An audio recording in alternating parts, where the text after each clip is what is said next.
regarding the film Elevator. Once again, everyone, kindly settle down and please raise your hand if you have any questions in mind. By the way, we will be limiting to 2 questions, influencer, for us to accommodate everyone this evening. Thank you very much. So, this time, anyone who would like to ask Trixie Dapas? Alright, where is our microphone? Alright, this will hand to you my microphone. Hi.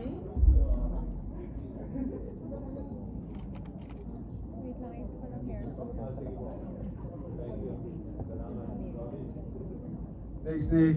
Shaolin. See, sabi ko sa'yo, super fanboy ako. Nandun sa movie all over yung sound. Thank you, guys.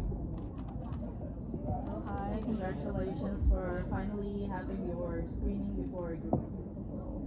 So my first question is for Dreadful, right? Yes. So, how did you do because I believe you casted some actors from Singapore, so how did you do the casting? We were in co-production with Dogma Films, which is run by Sanjay Rebe, a very close friend of Lino and ours. So it was through Sanjay that we were able to audition and cast for our Singaporean actors in the different nationalities that you saw in film. So for Kylie and Direct, do you have like any weird experiences in an elevator? Yes, one time I opened the elevator and then it was just like a random day, but there was like 3 men dressed in black, head to toe, creepy. from hat, and I was wondering, Halloween ba to or hindi? And I realized hindi naman to Halloween. So I was going down, but instead I said, no, I'm going up. So I did ride the elevator. Yeah, how about you, Direct? Like, Well, kami actually, this experience, one of the scariest also, I shared with Dino Cayetano and Shugo Prego, my partners in Rain. We were in Hong Kong for Filmart.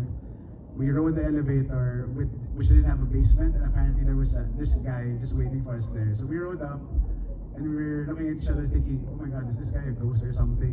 Then we exited our floor, the guy was following, and then we realized he was just our neighbor. It was freaky that we didn't know where he came from, so there. okay, thank you. Thank you very much. Any other one who would like to ask a question, kindly raise your hands, please. Alright, to all our friends. Right here, okay. Hi Direk, hi Kylie, I'm Anna Rina TV. From watching the movie, ang impression ko, pwede din siyang gawing teleserye. Oo, habang nanonood ako, parang feeling ko maganda siyang i-develop into a series. Have you considered that? We are actually considering a series for it. Good take on it.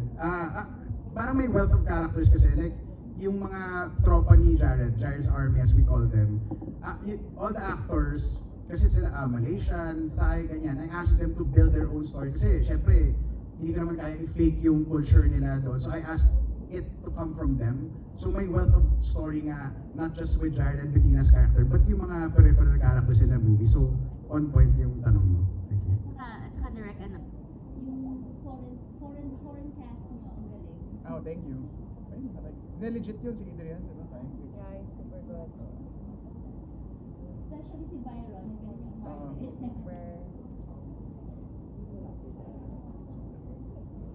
Hold on. Alright, I think we can hear each other, Okay. right? So, medyo nawalan po tayo, nagkaroon tayo ng konting technical problem. But if you have any questions, kindly raise your hand. Anyone? Alright. Can you speak louder? Thank you very much. Okay. Hello, Direk. Hi, so nice seeing you guys again. This is Pao Maniaco. Well, I do have a question. Was it difficult for you guys to shoot in Singapore? Visible? In Singapore though. Difficult. Difficult. Or is Hindi. there any challenges to have permits to work in abroad? To work in abroad? In Singapore, wala? Actually, mas madali nga working in Singapore, I guess, kasi napaka-efficient nila, napaka...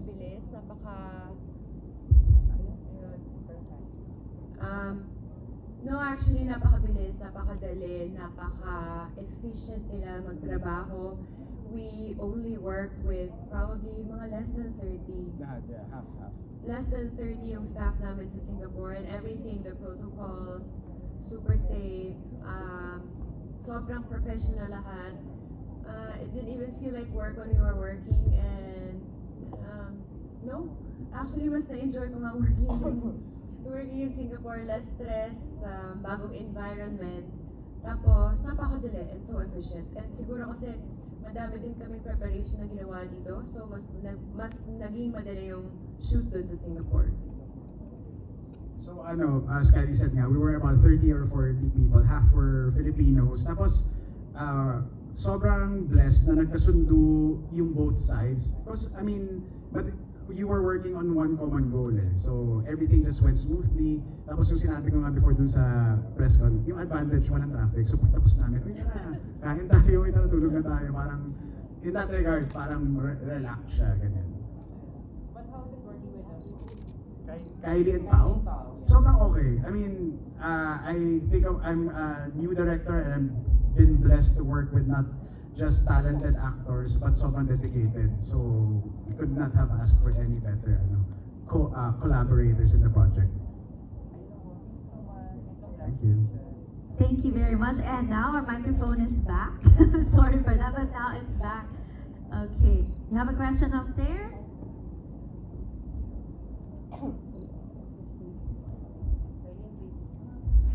Ang pretty mo daw, Miss Kylie. Congratulations, Direk, and of course, Kylie Versosa for this amazing and beautiful film. Can I just say na ang ganda nung rapport yung dalawa ni Paolo bilang Bettina and Jared, no? Parang hindi pilit yung mga scenes nyo doon and nakakakilig. First things first, Miss Kylie, how does it feel working with Paolo Avellino? And ano yung after working with him, ano yung na-discover mo sa kanya? I've always wanted to work with Paolo. Isa siya sa mga artist na gusto ko talagang maka-work kahit nag-start pa ako sa showbiz. Actually, my first movie was with him, Kasal, with Director Ruel Bayani. And after that, hindi kami nagkatagpo bilang workmates, but this one we were given a chance. Super bait, super professional. Papanoorin mo lang siya, may certain way siya na medyo mysterious, na intriguing at the same way. He's very, very quiet. He's a very serious actor na I admire.